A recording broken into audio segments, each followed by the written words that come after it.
Cosmos, Pueblo y Cultura. Presente edición de La Fuerza de la Palabra a través de Cosmos Televisión, órgano periodístico que se edita en dos importantes horarios: edición central de lunes a viernes a las 20 horas, 8 de la noche, y el reprise viene al día siguiente a las 7 de la mañana. Le recordamos a ustedes que cada domingo a las 7 de la mañana hasta las 10 horas presentamos un resumen de los hechos y acontecimientos más importantes de la vida política en el departamento de Puno a nivel nacional, la actividad cultural, ¿no es cierto?, las entrevistas, los reportajes y los acontecimientos más importantes a nivel regional y nacional. Todo esto cada domingo a las 7 de la mañana por Cosmos, Pueblo y Cultura. Inmediatamente a través del sistema virtual estamos en comunicación con el doctor Luis Vilcatoma Salas. Una vez más tiene la gentileza de acceder a nuestra invitación para conversar sobre la coyuntura política, económica y social de la región y a nivel nacional. Luis, muy buenas noches, ¿qué tal? Bienvenido a La Fuerza de la Palabra. Buenas noches, Jaime, y buenas noches a todos quienes en estos momentos están siguiendo la señal de tu canal. Muchas gracias, muy bien, Luis. En efecto, muchas gracias, muy gentil por acceder a la invitación para tener que conversar una temática que en estos momentos, yo diría, aflige y forma parte de la coyuntura social y económica del país. Empezaría por formular una pregunta de contenido eminentemente, digo, doctrinario, desde el punto de vista de interpretación social y política.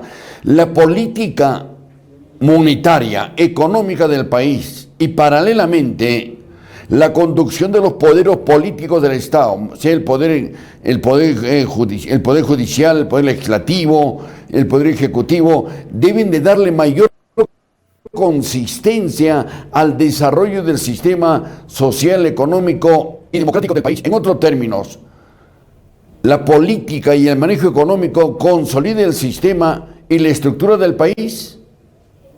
Indudablemente que sí, y este es un factor en un primer nivel, podríamos decir, en cuanto a la preocupación de lo que está sucediendo en nuestro país. Pues la economía es la fuente gravitante de las condiciones de vida de la población, del mismo ordenamiento que se tiene y de las posibilidades futuras de nuestro país, especialmente en una situación tan difícil por la que estamos transcurriendo en estos momentos. Consiguientemente, la política es clave en todas estas cosas que están aconteciendo, además teniendo en cuenta de que la crisis económica y política por la que estamos atravesando está demostrando una vez más de que la política y la economía no puede estar sujeta a simplemente regularidades estrictamente económicas, sino es con una activa y decisiva intervención del factor político. Es decir, que no hay una economía que pueda marchar por sí misma y en sí misma en función de leyes que están más allá de las posibilidades de acción del ser humano. Todo lo contrario, las posibilidades de acción del ser humano tienen necesariamente que reflejarse. No hay un piloto automático, en otras palabras, y el hecho de que no haya un piloto automático requiere pues de buenas políticas económicas en todos los terrenos que tienen que ver con el funcionamiento económico de una sociedad, y es algo que no lo estamos viendo, lamentablemente, en estas circunstancias difíciles que estamos teniendo en el país y el mundo. Por Luis Vilcatoma, docente universitario y también comentarista y analista y alentador de una serie de publicaciones y libros en cuanto a la coyuntura social y económica del país. Creo que lo dicho por Lucho, también sería importante señalar que tiene que haber una garantía eminentemente jurídica para establecer de mejor manera el desarrollo del país. Ciertamente, la política, si hablamos de una política institucionalizada, que tiene que ver con las cosas que se hacen a partir de la cosa pública, valga la redundancia, tiene que estar enmarcada en las normas fundamentales que tienen que ver con el ordenamiento institucional del país. Me estoy refiriendo al ordenamiento jurídico, la Constitución y las leyes consiguientes que dan fuerza legal y normativa a las cosas que se hacen en este espacio importante de la vida nacional. No es posible que las decisiones económicas marchen al vaivén simplemente de la inspiración cotidiana de alguien.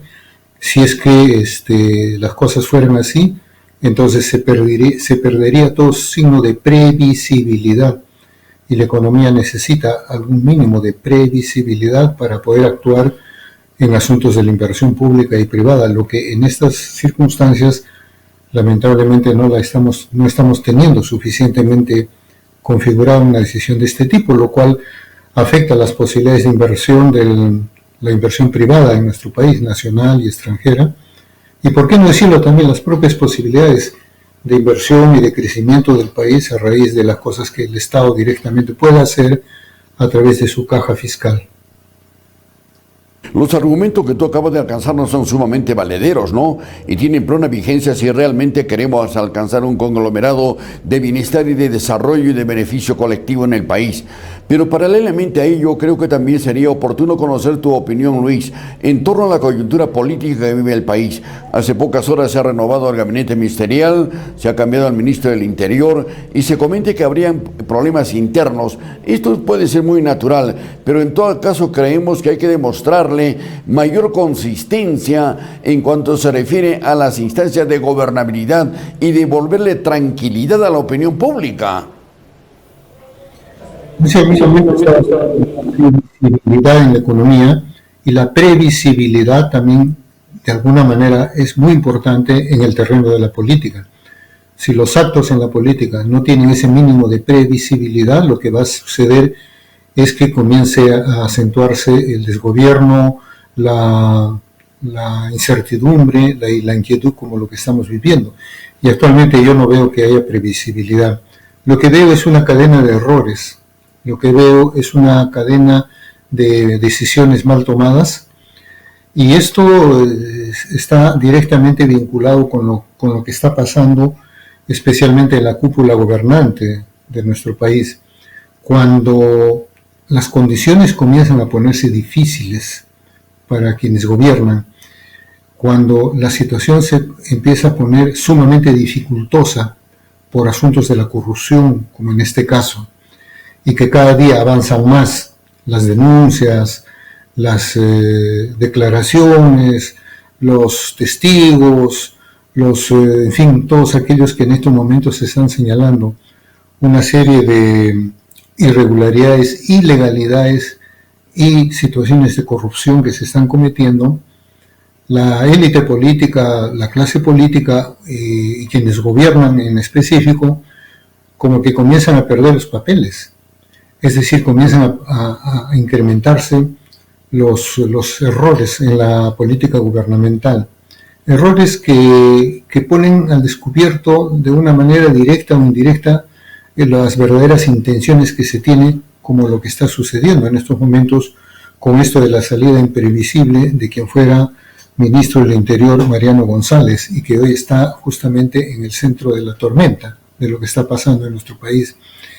Esto significa entonces que en tanto Castillo y quienes lo acompañan en el gobierno se muestren cada vez más acorralados, lo más seguro es que se van a producir cada vez más errores, y más errores, y más errores, que al final den las condiciones ya, podríamos decir, suficientes para que esto pueda tener un cambio drástico en el país, que yo no veo otra salida que la salida del presidente Castillo, sea por la vía de la vacancia o sea por la vía del adelanto de elecciones.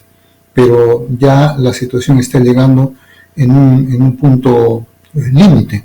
Entonces, el hecho de que se cometan circunstancias como la que estamos viviendo y otras que hemos estado viviendo hace algunos días atrás y que vemos todos los días, es una cadena de errores que va a ir en crecimiento y cada vez de una manera mucho más rápida o más acelerada, fruto de las cosas que están sucediendo, digamos, al interior del manejo político que se está teniendo, y que nos está demostrando que habría un bloque mafioso, un bloque de corrupción en estos momentos en el Poder Ejecutivo, y por qué no también en el mismo Poder Legislativo, porque es un bloque que abarca al Legislativo y al Ejecutivo en una suerte de acompañamiento en todas estas decisiones lamentables que se están teniendo y que responden a intereses corporativos y personales de búsqueda material, económica.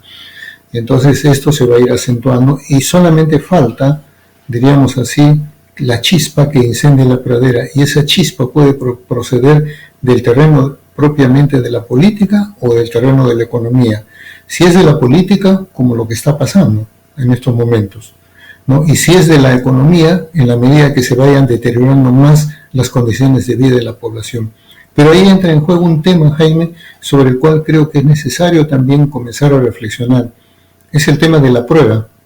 Todos están señalando. ¿Y dónde está la prueba? He escuchado las declaraciones de Mariano González y todos están diciendo, ¿y la prueba? Hoy día en el Congreso, ¿y cuál es la prueba? Basta que haya una prueba para que ya el Congreso tome la decisión de vacar a Castillo.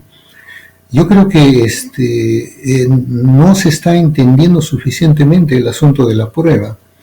La prueba a la cual se están refiriendo básicamente, y especialmente quienes tienen interés en que no se encuentre la prueba, es la prueba empírica.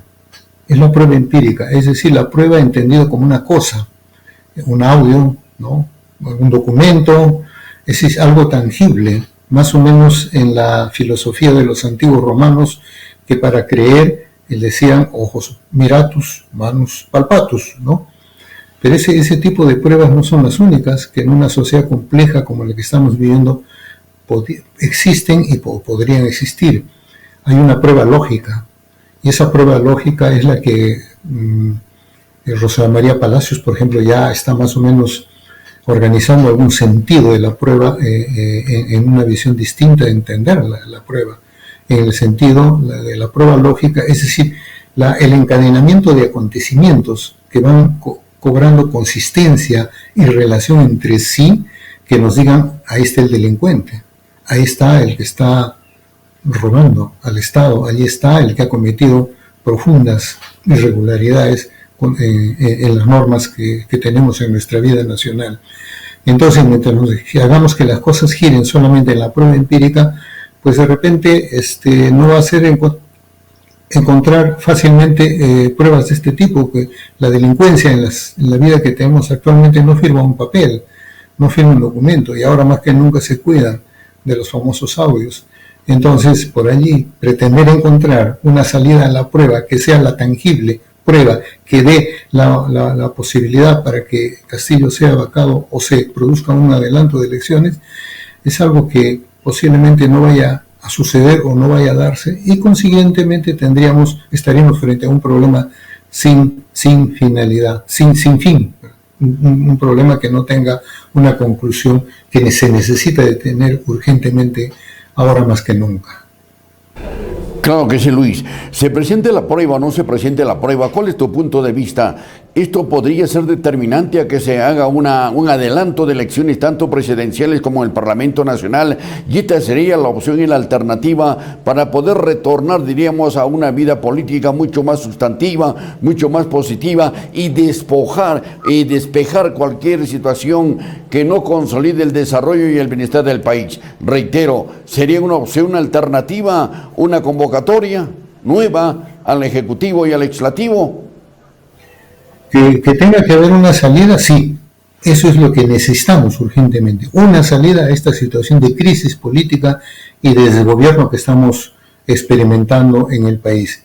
Y una salida política pasa por fuera de Pedro Castillo y su entorno que ha venido gobernando hasta el momento.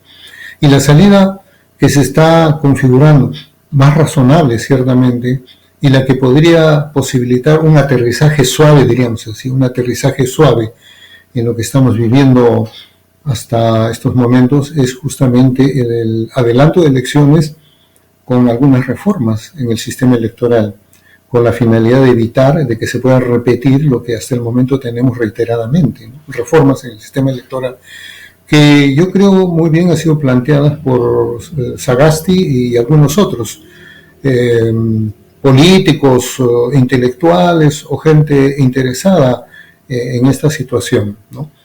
Sin embargo, la situación es tan compleja que creo que no se podría estar cifrada únicamente en una sola posibilidad. Pongamos que se adopte por un acuerdo, pero pensando también que en una salida de este tipo legal, diríamos, tienen que participar quienes están en estos momentos en el gobierno, en el legislativo y en el ejecutivo. Una salida de este tipo no invalida la posibilidad al mismo tiempo de otras salidas. Supongamos que se llega a una situación de adelanto de elecciones, pero en el trayecto aparece la prueba, la famosa prueba. Entonces creo que esa salida daría paso a una más rápida, que sería la de la vacancia presidencial. Entonces no son salidas que se contraponen, sino que se complementan dependiendo de cómo marche la coyuntura en el futuro. Repito, si no hay más cosas en lo relativo a las famosas pruebas empíricas que se están solicitando, el adelanto de elecciones posibilita marchar con un programa determinado a partir del mes de enero del próximo año a una salida que le permita elecciones en el próximo año para el Ejecutivo y el Legislativo separadas. Pero si en ese decurso, digo yo, aparecen evidencias claras o pruebas en el sentido de que efectivamente hay cosas podridas en este manejo institucional, entonces la situación variaría radicalmente para pasar ya a la primera salida. A pesar de todo ello, de que en el sentido de que esto pueda ser manejado de una manera adecuada, hay una cuestión de fondo, Jaime, y la cuestión de fondo es la calle y el comportamiento de la calle. El comportamiento de la calle, me refiero a la población, al pueblo organizado o no organizado. La protesta social es la que al final de cuentas va a definir cuál es la posibilidad más efectiva sobre el particular. Es la protesta social, la calle, es la que va a buscar, en todo caso, en una suerte de presión, que en la cúpula pueda haber entendimientos, no importa de emergencia, pero que nos puedan permitir vislumbrar la luz al final del túnel. Lo que tú acabas de plantear, se me vienen la inquietud de alcanzar dos inquietudes. Primero, recoger el término que tú acabas de señalar, la protesta popular, la protesta social, la calle. Paralelamente a ello, creo que es fundamental porque hasta el momento las organizaciones representativas, sindicatos, cooperativas, organizaciones sociales, políticas, no han asumido realmente un rol protagónico que les asiste de expresar, de analizar la actual coyuntura social económica que atraviesa el país, y paralelamente se percibe la ausencia de propuestas de debate de organizaciones de izquierda como también de una derecha mucho más seria, porque la derecha peruana hasta el momento no tiene un argumento contundente y claro a la actual situación, sino es un enfrentamiento directo al Poder Ejecutivo, y percibo definitivamente, recogiendo el sentimiento colectivo, que la izquierda peruana en estos momentos tiene una ausencia que es realmente comprometedora en el presente y el futuro del país. A lo dicho, indudablemente, la propuesta social será la que determine el futuro del país. Sí, efectivamente, Jaime. Hay dos cosas aquí. La primera, que es una situación problema, en tanto que la derecha que se ha convocado ya hace prácticamente desde el inicio de la gestión de Pedro Castillo a buscar la vacancia, es una derecha desprestigiada, ¿no? Es una derecha que no tiene autoridad moral como para poder impulsar un movimiento social de la naturaleza de la que estamos hablando, a pesar de que constantemente también están hablando ellos de la calle. No hay nadie que deje de hablar de la calle, ¿sí? Y la calle, y cómo está la calle, y cómo va la calle, y por qué la calle, ¿no? Pero para que eso pueda ser impulsado desde el lado de la derecha, por lo menos la derecha radical que tenemos en el Congreso, es que debería ser una derecha solvente, ¿no? Esta es una derecha también que está metida en asuntos de corrupción y no tiene autoridad moral para ello. Desde el lado de la izquierda, lo que yo veo, Jaime, es una fuerte ambigüedad. Hay mucha ambigüedad, hay mucha incertidumbre, mucha ambigüedad, porque los comunicados que he podido leer hablan ni con el castillismo ni con la derecha, más o menos, ¿no? Ni con el serronismo ni con la derecha. ¿Por qué no con la derecha? Porque la derecha quiere vacarlo y por lo tanto toda opción de vacancia que procede de la derecha no podemos apoyar porque iríamos detrás como furgón de cola de la derecha. No se quiere estar de furgón de cola de la derecha. pero tampoco se quiere estar en el furgón de cola del serronismo o del castillismo o de lo que se llame, que está en el Ejecutivo. Y si no estamos, entonces, si esto nos exime de una participación directa en lo que es la concentración de la política en el Ejecutivo y en el Legislativo, estamos en una situación de ambigüedad, porque no hay una decisión clara, bueno, ¿y qué hacer?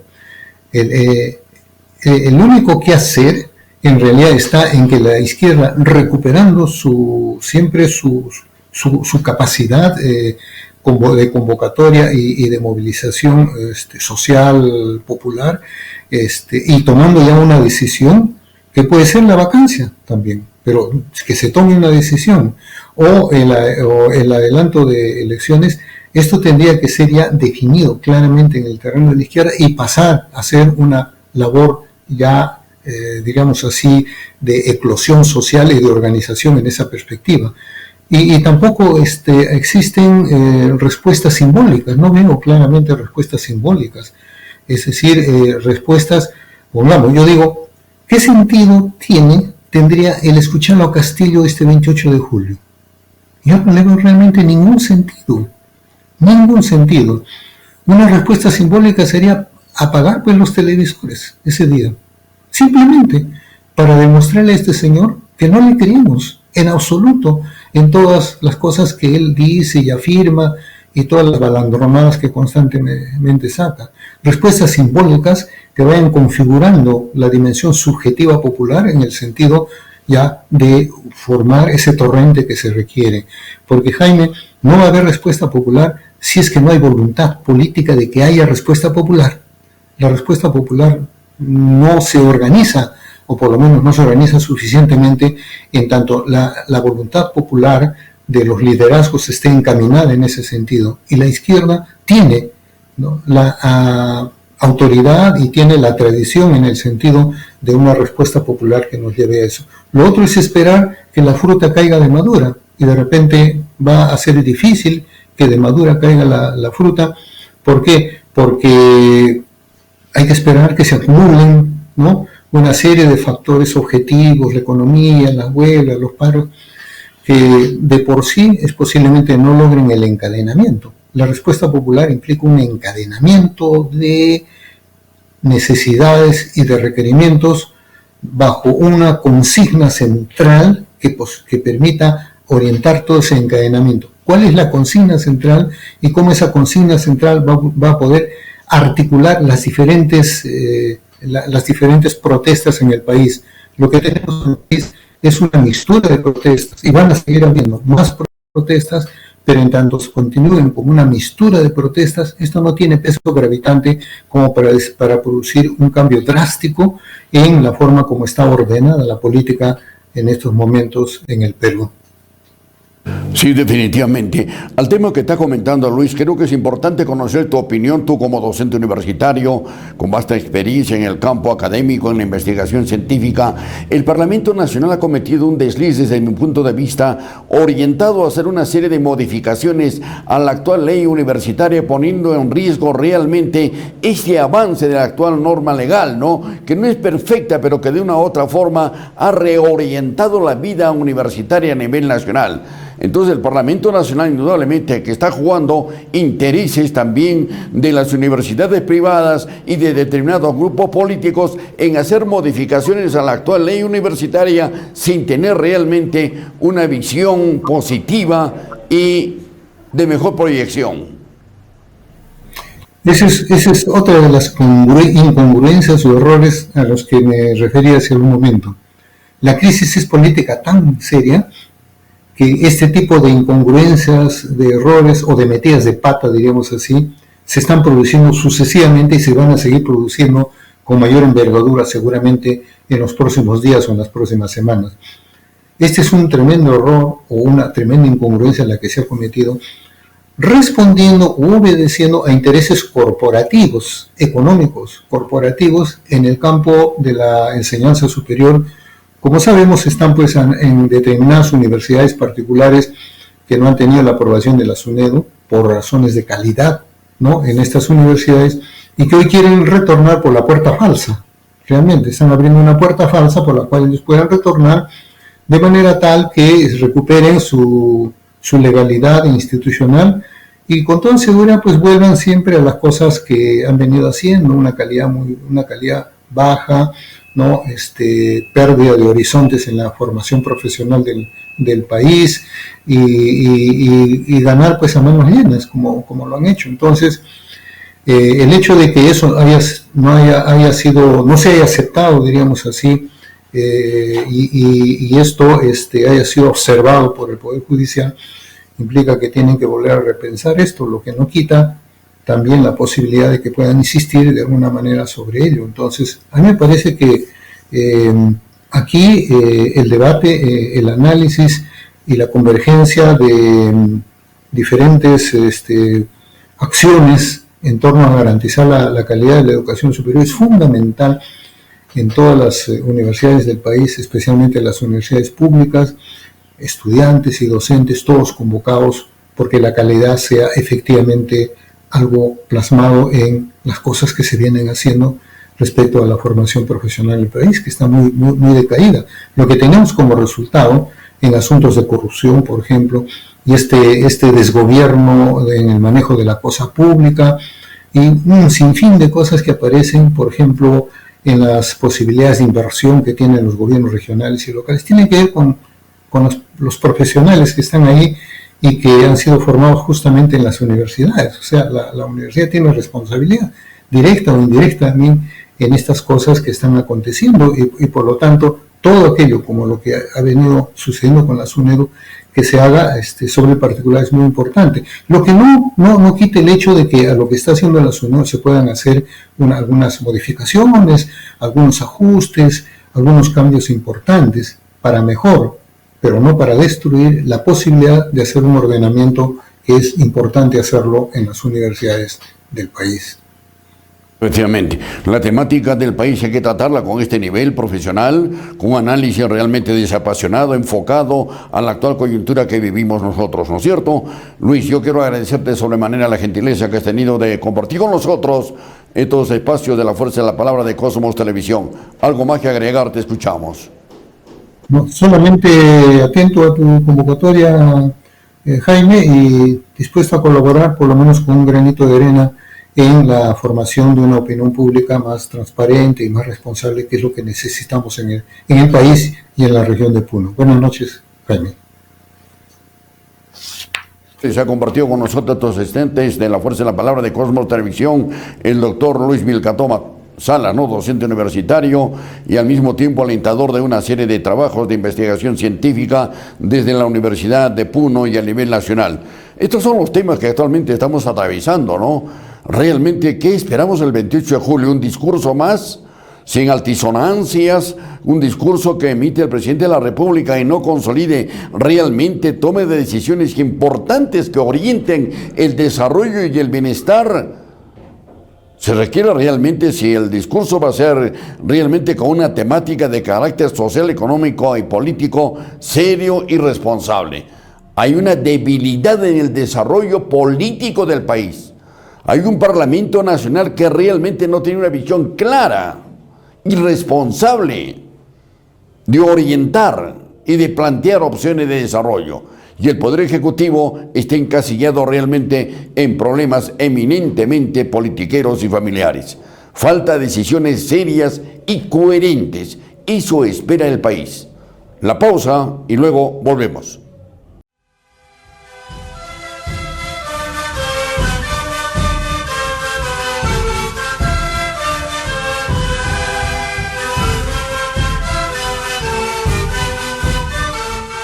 Cosmos, pueblo y cultura. ¿Qué tal, señoras y señores? Entonces estamos presentando otra nueva edición de La Fuerza de la Palabra a través de Cosmos Televisión, siempre con la gratísima audiencia de cada uno de ustedes, que nos acompañan de lunes a viernes en el horario central de las 20 horas y el reprise al día siguiente en horario matinal por Cosmos Televisión. Muy bien, de inmediato entonces nosotros a través del sistema virtual estamos en contacto con el arquitecto Percy Arroyo, un destacado profesional puneño que ha venido trabajando y lo viene haciendo en diferentes instituciones. También trabajó en la Universidad Nacional Altiplano, es consultor y hemos recurrido a él para conversar temas inherentes al desarrollo urbano y al acondicionamiento territorial de la provincia de Puno. Todos estos temas y otros los vamos a desarrollar en la presente edición. Y al arquitecto Percy Arroyo le decimos gracias por la aceptación. Percy, ¿qué tal? Gusto saludarte. Buenas tardes. Jaime, un saludo grande a través de toda la población del mundo y a quienes están atentos a lo que ustedes hacen por nuestra querida tierra. Muchas gracias. En efecto, la ciudad de Puno y la provincia de Puno, lamentablemente de un tiempo a esta parte, todavía a través de las autoridades correspondientes, no ha podido realmente desarrollar toda una propuesta necesaria, impostergable, que se viene a denominar el desarrollo urbano de la ciudad de Puno. Permanentemente durante varias gestiones municipales hemos tratado realmente de que esto se pueda llevar adelante, pero lamentablemente hasta el momento no se puede conocer toda una documentación que norme un desarrollo sostenido urbanísticamente de nuestra ciudad, y tampoco contamos con un plan de acondicionamiento territorial de la provincia de Puno. Tu vasta experiencia como docente universitario, como profesional, indudablemente nos va a permitir conocer en qué consiste y cómo se puede canalizar la ejecución de los mismos. Adelante, Percy. Muchas gracias. Bien, a lo que mencionas, Jaime, hay un aspecto, como en todo tema referente ahora a la ciudad o a la región o al país, siempre tiene que haber un norte sobre el cual nosotros tenemos que desarrollarnos. Lamentablemente, hace como 30 años ha desaparecido el Plan de Desarrollo Nacional, el proyecto nacional. El Perú planificaba su desarrollo y desapareció esa institución con un gobierno que ahorita ese presidente está muy mal. Pero desapareció el INP, Instituto Nacional de Planificación. Lamentablemente, ahora quienes planifican el mundo son los 7 países que dominan el mundo económico. Entonces ellos han querido romper las fronteras económicas y lo han roto. Entonces, lamentablemente, los países y el nuestro, naturalmente, han creado, vía el Ministerio de Vivienda, también cómo es que se debe planificar el desarrollo del Perú a través de sus regiones y a través de sus ciudades. Lo que bien menciona Jaime, el plan de desarrollo urbano de la ciudad de Puno, de Arequipa, Tacna, de todas las ciudades, cada ciudad lo hace, y el plan de acondicionamiento territorial de toda la provincia de Puno en este caso. Entonces, quien se encarga de realizar este proyecto, este plan, perdón, es la institución municipal. En todas las ciudades, Puno, Arequipa, Tacna, etcétera, etcétera, ellos son los que se encargan vía la Gerencia de Desarrollo Urbano. Entonces, lamentablemente, está en vigencia, pero ya pasó el plazo, un proyecto urbano realizado ya hace varios años atrás. Entonces, ya no está en vigencia y el alcalde Iván Flores hizo un convenio con el Ministerio de Vivienda en su gestión para que se hagan los dos planes, como repetimos, el plan de acondicionamiento territorial y el plan de desarrollo urbano. El plan de acondicionamiento territorial es para un plazo de 20 años y el plan de desarrollo urbano es para un plazo de 10 años. Lamentablemente ya está vencido el plan, reiteramos esto, y se hizo ese convenio. La actual gestión municipal continuó este trabajo, pero lamentablemente no se logró terminar ninguno de los dos. Referente al plan de acondicionamiento territorial, quedó en última publicación a nivel de toda la región, una publicación a través de los medios de comunicación, etcétera, para que den su opinión de aprobación de todo el PAT. Y no se logró, falta eso. En el plan de desarrollo urbano también esta gestión continuó, pero se quedó también sin terminar.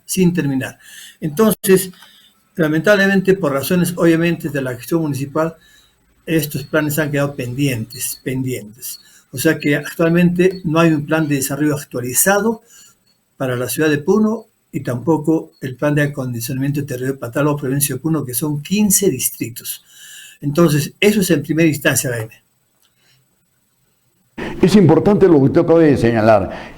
Fundamentalmente para poder lograr un desarrollo urbano de una ciudad, en este caso concreto de la ciudad de Puno, capital del departamento, necesariamente se tiene que plasmar en una realidad la elaboración de un proyecto de desarrollo urbano de la ciudad de Puno, sin la cual prácticamente diríamos estamos caminando a tientas y estamos profundizando un caos y un desorden de la misma ciudad que no profundiza servicios, ni mucho menos dimensiona proyectos de mediano y largo plazo de desarrollo urbano. Lamentablemente estamos viviendo esa realidad. Entonces, metodológicamente se llama planificación estratégica, que ha quedado pendiente, y la otra es planificación espontánea. Y es justamente la planificación espontánea la que está ahora aplicándose. Hay problemas con los comerciantes, aquí y allá se da solución, pero no hay un marco técnico legal que se refiere al plan de desarrollo urbano. Entonces, yo agradezco bastante, Jaime, te agradezco bastante, te felicito, porque en este momento es coyuntural.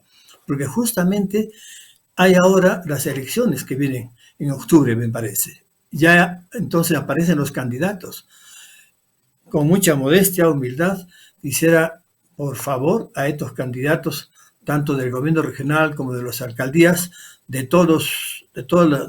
Puno, es que reflexionen y que se organicen a través de un equipo técnico que conozca justamente esto del plan de desarrollo urbano, por ejemplo, y porque no es un trabajo personal de ninguna manera, es un trabajo interdisciplinario. Tienen que haber economistas, sociólogos, tienen que haber arquitectos, urbanistas, planificadores. En este caso nuestro del lago Titicaca tienen que haber biólogos. En este caso de nuestra identidad cultural tienen que haber antropólogos. Entonces, ello tiene que, por favor, una invocación muy afectuosa a los candidatos para que propongan su plan de gestión municipal de los 2 años que les toca a través de un plan de desarrollo urbano, pero articulado al plan de acondicionamiento territorial de toda la provincia de Puno. Para esto se ha hecho el trabajo, como reiteramos, y un poco desarrollando este asunto es de que naturalmente esto es participativo. ¿Quién conoce el problema de cada lugar? Entonces se ha hecho talleres participativos en los 15 distritos de la provincia de Puno. Quien habla ha sido invitado del Ministerio de Vivienda para participar en este equipo. Y para el plan de desarrollo urbano también se han hecho talleres aquí en el auditorio de la municipalidad y con participación necesaria y con las instituciones adecuadas. Entonces, Jaime, es bueno, la verdad, es bueno que ahora los candidatos propongan este plan para que su gestión sea adecuada a lo que requiere la ciudad. Pero acá hay algo importantísimo que nos hemos olvidado. La ciudad no es solamente el territorio natural, en este caso nuestro Puno como el lago Titicaca, no es solamente eso, y los barrios, más de 140 y tantos barrios en Puno reconocidos, y para una población, para el 2028 van a ser de 172.000 habitantes. Pero entonces aquí viene el detalle, lamentablemente no se ve qué cosa, no se ve la esencia para el cual se está organizando la ciudad. ¿Cuál es? El ser humano. El ser humano. A ver, tenemos cuerpos no solamente de dimensiones, sino también hay aspectos psicológicos, hay aspectos emotivos, de pensar y cultural. Entonces, por favor, cuna del imperio incaico, nosotros ahí tenemos un marco que la visión tiene que mirar de esa manera este plan. Entonces, Jaime, con mucho afecto a los candidatos, esa invocación. Planteen sus planes que ya van a buscar apoyo para ser elegidos, pero planteen qué cosa es lo que va a necesitarse para hacer el plan de acondicionamiento territorial de toda la provincia de Puno y el plan de desarrollo urbano de la ciudad de Puno. Eso también, Jaime. Por supuesto que sí. Nos parece sumamente importante y muy oportuno conversar precisamente con el arquitecto Pérez Arroyo sobre un tema fundamental. Y en estos momentos donde se avisora ya la presencia de candidatos a la alcaldía de Puno, fundamentalmente, ¿no? Y creemos que deben de ser sumamente razonables en elaborar la propuesta de un plan de desarrollo urbano definitivamente y un plan de acondicionamiento territorial de la provincia de Puno. Quisiera que se especifique para conocimiento nuestro fundamentalmente, Percy, en estos momentos la planificación espontánea que tú acabas de referir y nos has dicho bastante, la planificación espontánea desde mi punto de vista personal es una improvisación de lo que podía ser estructuralmente un plan ya de desarrollo urbano de la ciudad de Puno. Lamentablemente es así, es algo improvisado. Se reacciona ante el problema. Hay que resolver ya esto, pero no estratégicamente, no. Entonces no se ve las consecuencias de mañana y pasado. Entonces, lamentablemente, eso, por favor, tengamos una reflexión, vivamos esta realidad actual, no solamente pensando en nosotros, Jaime, que ya somos adultos, sino en la juventud y, Dios mío, en la niñez. ¿Qué van a encontrar eso en este momento crítico mundial del ser humano? Tanta situación negativa en el mundo, en América, en el Perú, en Puno, etcétera. Y los niños ya no distinguen qué es bueno y qué es malo. Así nomás es, así nomás es. Entonces, veámoslo más bien con afecto, con cariño, como una oportunidad de amor a la vida, porque la vida tiene que mirarse con amor, no por ostentación, tener más plata y ser mejores, no, sino amor a la vida.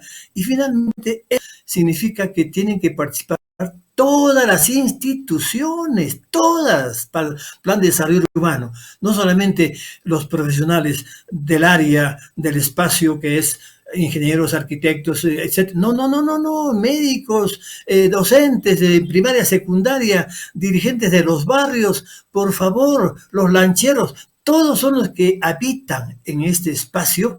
Es más, y lo hemos dicho ello allá el 2018, que nos invitaron al Ministerio de Vivienda, y les dimos que tenemos que ver una concepción filosófica que realmente surja a partir del ser humano.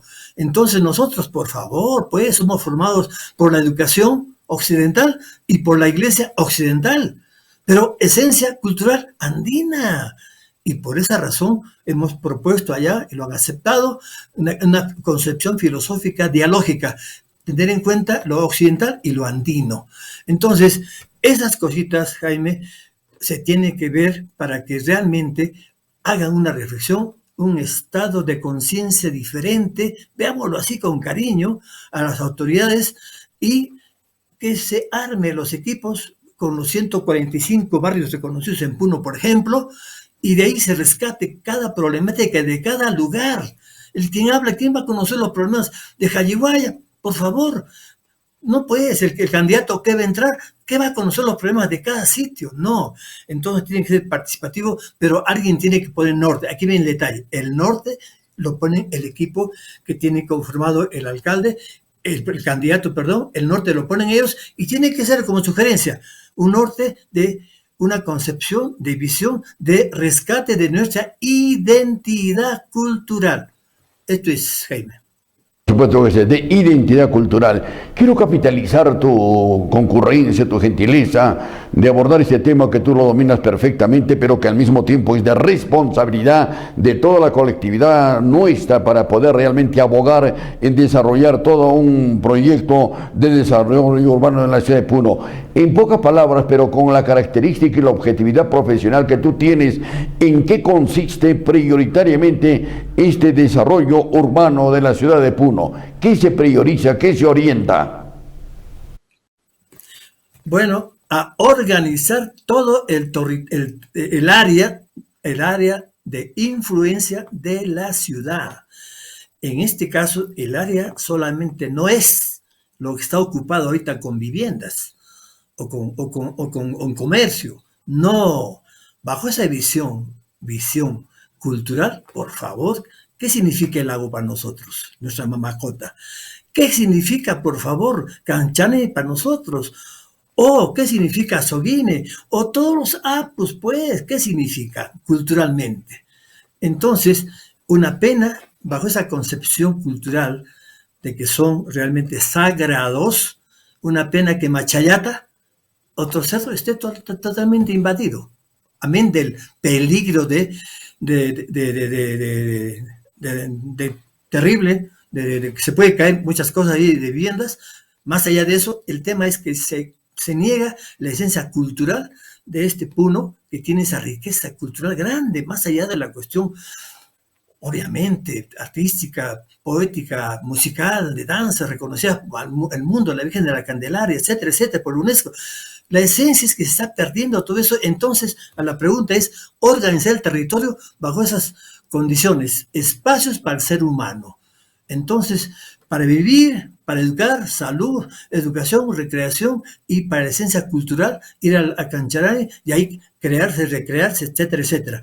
Pero algo más, un favor, algo más, referido al plan de acondicionamiento territorial. ¿Qué ha pasado con este tema del COVID? Por favor, la gente, tanta gente de Lima, Cusco, Arequipa, regresando a sus comunidades, a veces a pie, inclusive hace 2 años, evitando el contagio. ¿Por qué razón? Se van a trabajar a otros lugares, porque en sus distritos no hay trabajo. Y con tanto potencial de recursos naturales. En Puno, el café, mejor café del mundo, ¿lo ha hecho algún gobierno nacional o regional o municipal? No, eso lo ha generado una ONG que ha visto algo así propio del lugar. Y fíjense lo que es eso del café, que es con la quinoa, por favor, y que hay con la papa y tantos recursos naturales. Entonces, lo que hay que hacer, bajo esa concepción filosófica de lógica, y lo hemos expuesto, por favor, en Lima, el ministerio, ya puedes juntar, ¿qué cosa? Andinamente, ¿qué cosa es el Aini, la Minca, la Mita? ¿Qué cosa es? Bajo la confianza, unirse para hacer algo con cariño, con afecto. Entonces, esa actitud de afecto, de amor, de confianza, articularlo a la concepción occidental. Entonces, hacer micro y medianas empresas. La transformación de la papa, del café, de la quinoa, del cañiba, etcétera, etcétera, de todo lo que hay. Y no es que se tengan que llevar la quinoa a otra parte y ahí en otros países transformarlo y luego nos venden a nosotros. Nuestro producto nos venden ellos. Eso significa, lo dijimos, una revolución incluso ideológica desde la educación. ¿Qué nos sirve actualmente, por favor? La educación secundaria común. Felizmente en Mañazo ya hay escuelas técnicas relativas al potencial de recursos naturales. La leche, el yogur, queso, etcétera, en Ácora igual. Entonces hay que hacer esa revolución académica para que realmente los jóvenes tengan que salir ya sabiendo cómo no solamente sembrar, cosechar, lavar, vender, no, sino transformar y mercantilizar a nivel mundial. En la China, para terminar esta partecita, Jaime, es que no existen universidades. Allí existen tecnologías a sus recursos naturales. Entonces, eso es lo que hay que plantear para que realmente a los 15 distritos, Tiquillaca, Vilque, Mañazo, etcétera, etcétera, Ácora, etcétera, no vengan a la ciudad de Puno aquí a estudiar. No, allí hay que generar algo para que entonces allí también haga la transformación con esas microempresas. Repito, es una revolución así ideológica que deben de pensarlo los candidatos, por favor, Jaime, en ese aspecto. Y volviendo a tu pregunta, Jaime, entonces la ciudad ya no va a tener tanta migración. Ajá, se van a quedar y van a crecer las otras ciudades, las 15 ciudades, van a crecer de otra manera. Entonces, ahí se van a hacer también planes de desarrollo urbano adecuados al plan de condiciones territorial de toda la provincia, en Mañazo, Vilque, etcétera, etcétera, etcétera. Entonces, falta esa concepción filosófica e ideológica que permita que el ser humano se identifique con cariño a su ciudad y ya no lo respete, no, lo quiera. Entonces significa ya no botar basura, porque lo respeta, no, lo quiere, bonito lo quiere. Entonces hay que cambiar de conceptos filosóficos, pero repitiendo, por favor, el ser humano tiene que ser el que genere esta piedra angular para que haya esa propuesta diferente. Eso, Jaime. Héctor Pérez Arroyo realmente es sumamente importante y no es la primera vez que él aboga en plantear esta temática. En reiteradas oportunidades lo hemos hecho, pero ante las proximidades del proceso electoral municipal es muy oportuno tomar en consideración lo que nos acaba de referir el arquitecto Arroyo sobre la necesidad imprescindible del desarrollo, de la elaboración de un proyecto de desarrollo urbano de Puno y al mismo tiempo de un plan de acondicionamiento territorial de la provincia. Importante el tema. Percy, si algo más tenemos que agregar con el mayor de los sagrados, te escuchamos. Sí, un detalle ya más puntual sobre la ciudad. Entonces se está hacinando, se está juntando la población con todas las actividades comerciales, lamentablemente comerciales, aquí no hay industria, no hay nada, lo que era el parque industrial en Salcedo no hay nada que ver, entonces todo comercio, todo comercio. Entonces, por favor, en ese plan de desarrollo urbano tiene que ser bajo un concepto de descentralización. Que no sea pues Salcedo o Alto Puno unos lugares dormitorios. A dormir ahí al día siguiente temprano en carros, en motos ahora, pero en combis para venir a la ciudad a trabajar. No, hay que cambiar de concepto y hay que trabajar con un concepto de ordenamiento territorial descentralizado. Salcedo, Caliguaya y a un centro con todo. Por favor, los terminales terrestres tienen que ser al sur, en la zona de Salcedo, hacia el norte en Alto Puno, y está en Arequipa, perdón, en Alto Puno está abandonado, el mercado abandonado.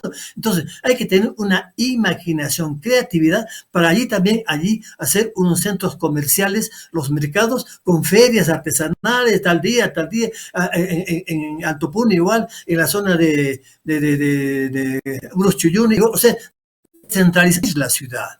Y aquí viene un concepto que se llama de que si se genera una actividad, tranquilito, va como la miel, las moscas van a la miel de abejas, porque allí van a aparecer entonces hoteles, comercio, etcétera, etcétera, descentralizar, abrir la ciudad, de tal forma que ese detalle tiene que verse en el plan de desarrollo urbano. Y para terminar, todo eso lo hemos visto en ese equipo que hemos sido invitados. Y reitero, hemos sido como 7, un arquitecto especialista del Ministerio de Lima es el que dirigía todo esto. Y para terminar, Jaime, 2 cositas. La primera, aquí hace 25 años o 30 casi, hicimos un convenio desde la universidad, nos pidieron hacer este convenio, y ahí pusimos bajo el concepto diferente de desarrollar el Malecón de la Bahía, algo que nos cuestionaron.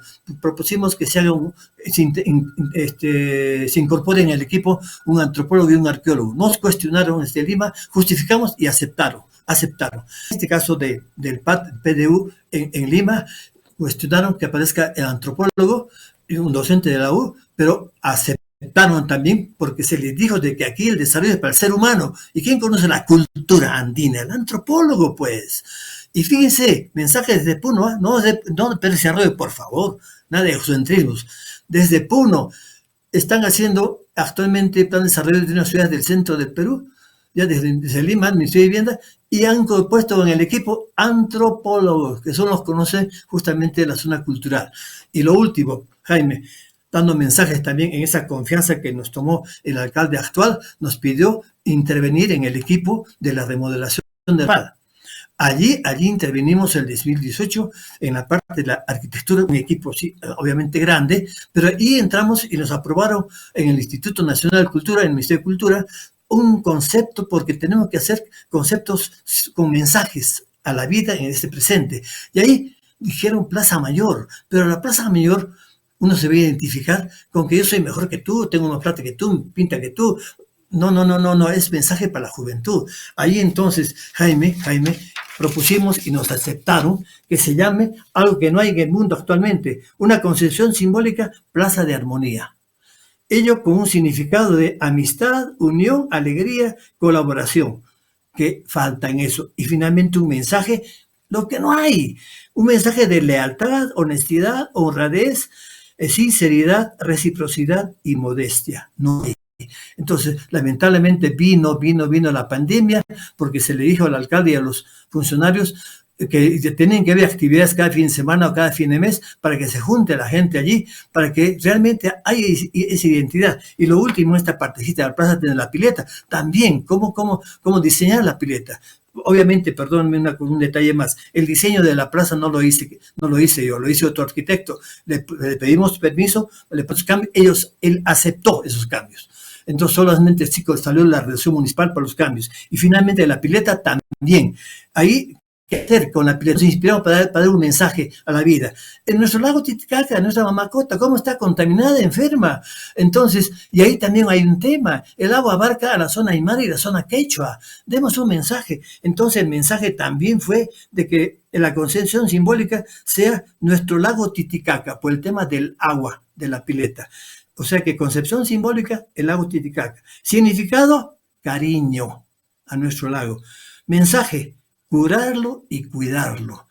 Y a eso acompañado de música de la Orquesta Sinfónica Nacional del Perú, donde actualmente canta una ayavireña, una soprano bárbara, pero ahí también buscamos y elegimos un equipo siempre, por favor, quien habla no es, pues lo sabe todo, un compositor de Juli, ¿ya? De Juli, aymarista, y una cantante soprano quechuista. El tema es juntar también con el corazón aquello, de que todo es aymarista, yo sé quechuista, yo soy mejor que tú. No, hacer algo como lo hace el grupo de zampoñas Ujmaya, por favor, niños tocando zampoñas Ujmaya, uno en quechua y en aymara. Entonces ahí dijimos ahí con los amigos ya el equipo técnico y la gente, artistas que labran la piedra en la plaza principal. Entonces, ¿cómo hacemos? Colores para la pileta, al agua. Ah, caramba. Y dijo uno ingeniero ahí, ¿qué tal sea un color blanco y azul? Blanco azul, ¿por qué? Porque es la bandera de Puno. ¡Uy, claro! Bandera de Puno, el lago Titicaca. Ya, la segunda fuente de agua, el chorro de agua. ¿Qué colores? Ya, rápido, sajaritas, ya. A ver, comente, ¿cómo es? Nada. ¿Qué es lo que se ve en el lago de vez en cuando y sale y decimos, ¡oye, mira lo que ha salido en el lago, qué bonito, qué es, rápido! Nadie se da cuenta. Jaime, y sale el arco iris, pues. Sale el arco iris en el lago. Entonces, el segundo chorro tiene que ser aludiendo al arco iris, entonces rojo, amarillo y azul.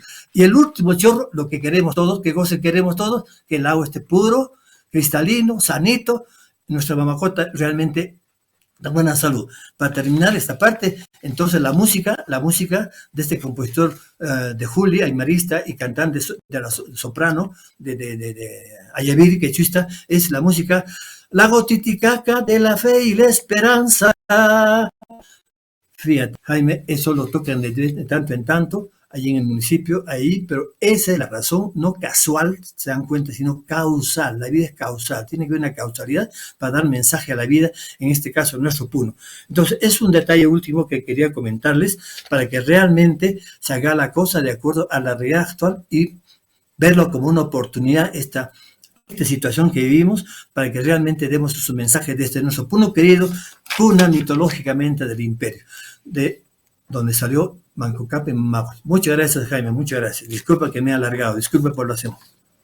Una manera, muchas gracias más bien al arquitecto Percy Arroyo por la gentileza que ha tenido de acompañarnos en un tema tan importante, un tema fundamental, ¿no? El desarrollo de un proyecto urbano para la ciudad de Puno, que no la tenemos en el momento, y como bien lo ha señalado, tenemos una planificación realmente espontánea que es un resultado realmente de la improvisación.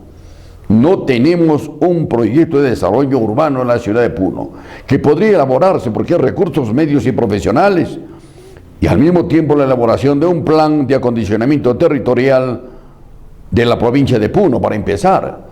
Pero la impresión que las diferentes provincias del departamento no tienen realmente un plan de desarrollo urbano, y a nivel nacional muy pocas ciudades.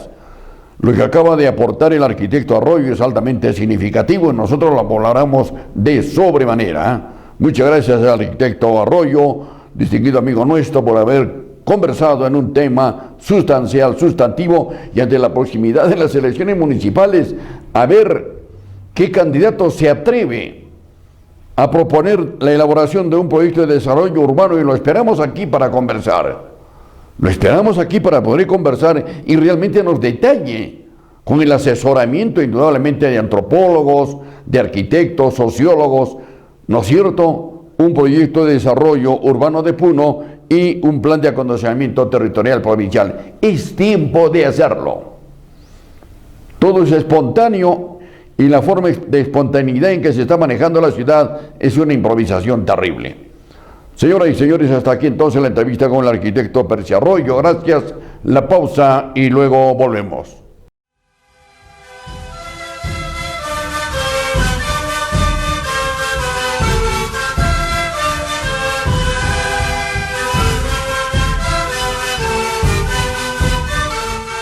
Cosmos, pueblo y cultura. Bien, señoras y señores, entonces estamos compartiendo con ustedes la presente edición de La Fuerza de la Palabra por Cosmos Televisión, ¿no? De lunes a viernes a las 20 horas, 8 de la noche. Y el reprise viene al día siguiente en horario matinal a las 7 de la mañana. Y cada domingo a las 7 de la mañana, Cosmos, Pueblo y Cultura. Y también tenemos un programa de música, ¿no? El Cuarto Azul, en horario especial de fin de semana, donde realmente se da una motivación a nuestros músicos, a nuestra juventud, a ese conjunto social que permanentemente va ávido de interpretar su canción, su melodía, como una interpretación y una identificación con su cultura, con su sociedad. Escúchelo, realmente se lo recomendamos, el Cuarto Azul. Realmente es una forma de ponderar también a nuestros músicos en el ámbito regional y nacional. Muy bien, de inmediato nos corresponde entonces anunciar el momento cultural.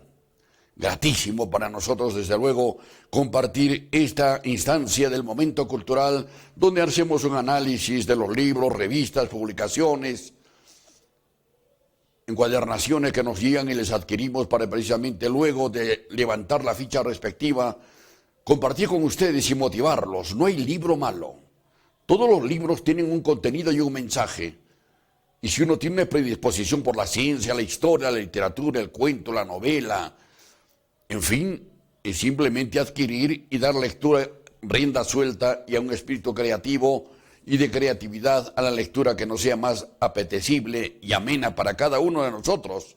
Por eso que es imprescindible que en el hogar, motivemos la lectura familiar, la lectura a los niños, la lectura a nuestras guaguas, la lectura a los papás, los mamás, las abuelitas, los abuichitos.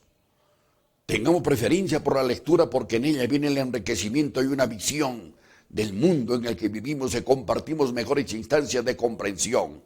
Nuestra niñez y nuestra juventud, denle su tiempo a este aparatito que no lo tengo acá a la mano. Si no me contagio, ¿no? El celular. Hay que utilizarlo, nos parece muy bien. El celular también nos trae una serie de lecturas positivas y saludables, pero también demos la lectura a un libro, a una revista, a una publicación. Generemos nuestro comentario, nuestros círculos de amistad, de amicalidad, de familia. Es imprescindible que en el colegio, en la escuela, fecundemos la lectura en la gente, en las personas de todas las edades. En una hoja de papel escrito encontraremos siempre una manifestación de comprensión, de entendimiento y de relajamiento y de visión y de entendimiento del mundo en el cual vivimos. Y eso se cobija, se aprende desde la niñez, desde el calor, desde el fragor familiar. Utilicemos el tiempo debidamente dosificado. Desde el momento que asumimos nuestra responsabilidad desde tempranas horas de la mañana o de la madrugada. Y en ese espacio démosle realmente un itinerario de lectura de la publicación que tengamos entre manos. Esto es fundamental. Eso nos va a permitir entendernos y comprendernos mejor y desarrollar indudablemente un mundo de mayor satisfacción y posibilidades. Al margen del comentario y la introducción, ahora sí,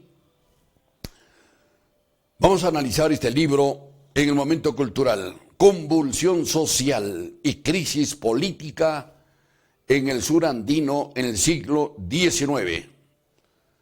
Ahí tenemos la carátula del libro. Se trata del asesinato del novelista Narciso Arástegui. El autor de este libro es precisamente el antropólogo Alfredo Germán Cornejo Pardo. Eres cusqueño. Este libro se publicó bajo los auspicios de la Dirección Descentralizada de Cultura del Cusco hace 5 años. Pero en Puno recién llegó hace 2 años, lo adquirimos hace pocos meses y lo hemos leído con bastante detenimiento. En la verdad que queremos decirles a ustedes que para la gran mayoría de intelectuales, de historiadores, de antropólogos, de curiosos, no conocen la trayectoria, ni mucho menos quién fue Narciso Ariztegui. Narciso Ariztegui, un personaje. En algún momento sobre este personaje escribió ya José Luis Ayala y Jorge Flores Aybar, que permanentemente también forman parte del momento cultural en la Fuerza de la Palabra de Cosmos Televisión, y dieron su opinión sobre este libro.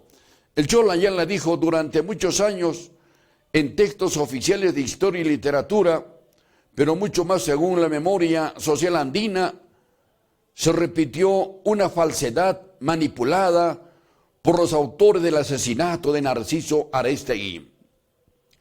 Se dijo que había muerto accidentalmente después del naufragio del barco Yavarí en el lago Titicaca durante los días de carnavales y que posiblemente estuvo ebrio, hasta que Alfredo Germán Cornejo Pardo, el autor de este libro, después de mucho trabajo, afirma: el velo de impunidad y silencio, cómplice de las autoridades políticas, funcionarios, militares, así como de algunos magistrados del Tribunal Superior del Departamento de Puno de aquellos tiempos, finalmente determinó la oficialización de la falsa versión del naufragio del barco Yavarí, el ocultamiento de las verdaderas motivaciones de las causales del crimen contra Ariztegui y la impunidad de los autores se mantuvo hasta hoy. El autor de este libro, Cornejo, tiene el acierto de probar lo que afirma a través de documentos. Señala que efectivamente Ariztegui fue asesinado, como Juan Bustamante el viajero, debido a que ambos representaban un peligro para una sociedad infestada de gamonales y jueces corruptos. Este es un comentario que le hizo el Cholo Ayala sobre este libro y coincidimos plenamente con él. Hemos leído detenidamente este libro y nos ha llenado de pasión. Digo de pasión porque el próximo libro nuestro que está en imprenta, que se llama Indio, Derecho Consuetudinario y Derecho Positivo, refleja precisamente todos los movimientos del campesinado desde el momento que llegaron los españoles y durante la vida republicana hasta la fecha. Este libro casi ha pasado desapercibido. Casi ha pasado desapercibido porque son muy pocas las personas que realmente conocen la trayectoria del novelista Narciso Ariztegui. Pero ahora vamos a dar una explicación muy breve porque el tiempo es limitante. Pero también quisiera conocer la opinión de mi amigo Jorge Flores Aybar. Jorge Flores Aybar es otro destacado intelectual, escritor y gran amigo nuestro. Dice que el ensayo de Alfredo Germán Cornejo Pardo, el autor de este libro, es consecuencia de una evidente madurez de la reflexión teórica y una atrevida apertura de nuevos ejes temáticos en la investigación antropológica. Atrás quedó su dedicación exclusiva a la docencia universitaria, donde sus discípulos, hoy profesionales, lo recuerdan como un investigador que supo desentrañar la realidad y en términos de protesta sobre la trayectoria precisamente de Narciso Ariztegui. Hasta aquí la opinión de ellos. ¿Qué podemos nosotros agregar a esas consolidadas opiniones, tanto de Ayala como también de Flores Aybar? Definitivamente, Narciso Ariztegui, cusqueño, fue prefecto del departamento de Puno. Pero estamos hablando de hace 265 años. 165 años que han transcurrido precisamente de la trayectoria de Narciso Ariztegui Zunzunagua, uno de los primeros novelistas, para empezar, uno de los primeros novelistas cusqueños. En los años que estuve en la Universidad San Antonio Valle del Cusco, leí con denuedo, con entrega total, y también con una luz que irradiaba una vela, un calibero. Ahí leímos el libro de Narciso Ariztegui Zunzunagua, que forma parte de la gran intelectualidad cusqueña hace muchos años. y que por las circunstancias del tiempo, de la vida, del destino y la política, este personaje llegó a ser prefecto del departamento de Puno. Se desempeñó como prefecto del departamento de Puno. Él fue coronel también del ejército peruano y desde luego un destacado intelectual. Este personaje cumplió una tarea importantísima en el escenario político-social del departamento de Puno. Precisamente en una de las páginas de este libro encontramos una breve historia del autor de esta publicación. Pero nosotros queremos ceñirnos, repito, por limitaciones de tiempo y decirles que Narciso Arestegui se desempeñó como prefecto por el departamento de Puno en esos años tan difíciles y aciagos, donde se generaban los enfrentamientos entre el indio, el campesino, con los gamonales y los terratenientes. Eso estará en nuestro libro también escrito. Pero ha transcurrido tanto tiempo que nadie sabe quién fue Narciso Arestegui. Un personaje realmente extraordinario que defendió desde la prefectura del departamento de Puno y fue amigo, un gran amigo del libertador Ramón Castilla, que sea dicho de paso, también fue prefecto por nuestro departamento. Y desde el cargo de prefecto, Narciso Arestegui defendió los movimientos campesinos, porque ahí se iba en la búsqueda de la justicia. El indio, el campesino, fue esclavizado por el gamonalismo, por la anarquía, por la actitud de los grandes terratenientes y de los grandes capitales. Y fue uno de los pocos prefectos, al igual que Rumimaki, que defendieron realmente la vida, la salud y que retornen a su legítimo derecho de justicia y de equidad los indios y los campesinos puneños. Ese fue el gran mérito de Narciso Arestegui. Pero desde el cargo de prefecto generó una serie de suspicacias, generó y despertó la envidia, el engaño y el odio del gamonalismo y el anarquismo. Y le enfrentaron y lo señalaron prácticamente como con el dedo acusador para que deponga el cargo, y no lo depuso, y siguió defendiendo. Y siguió allí defendiendo los intereses de ese gran movimiento campesino, que usted lo conoce mejor que yo.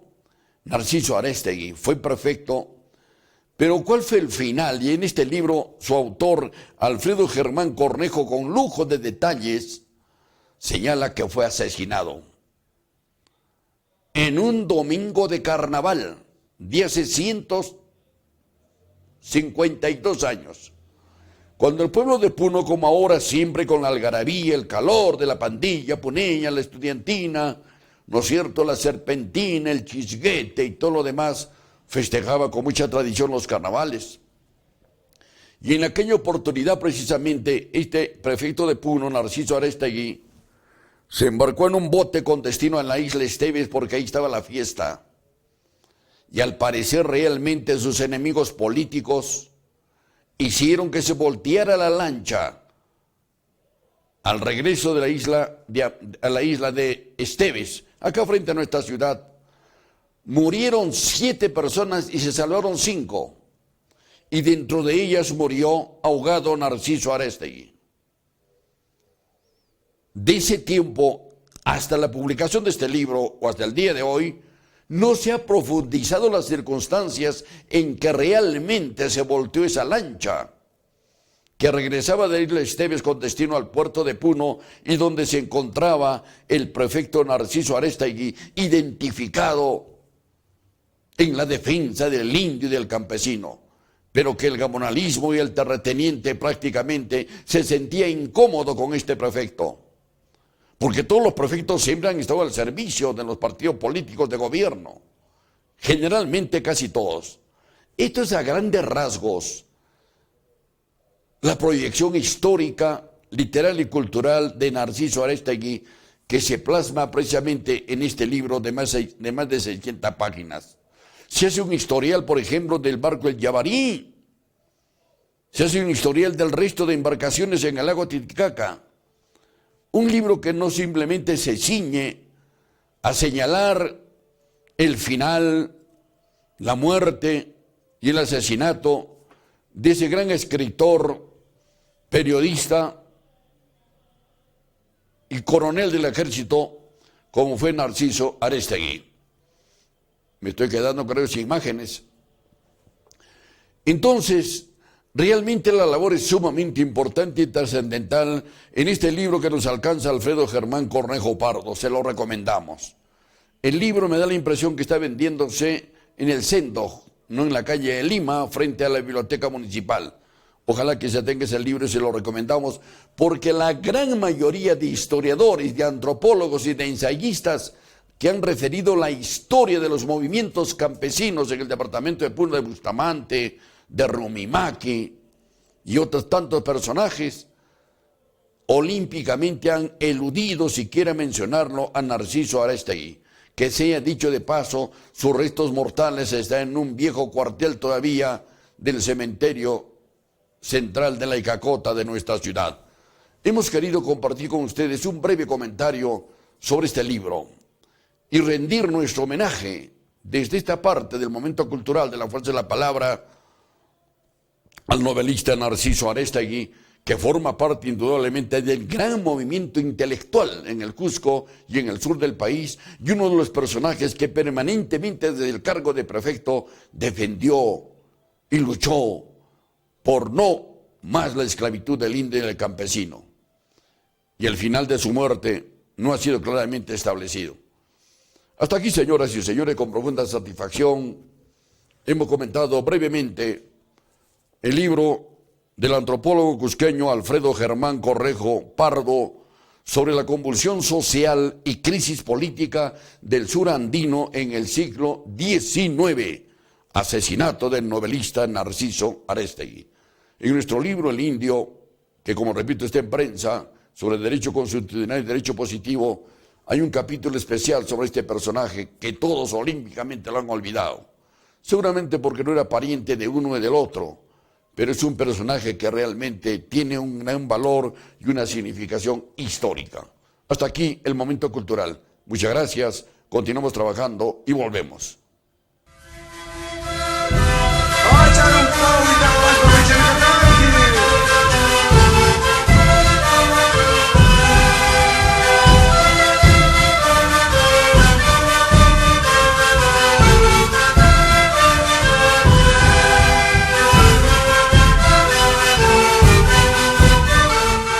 Cosmos, pueblo y cultura.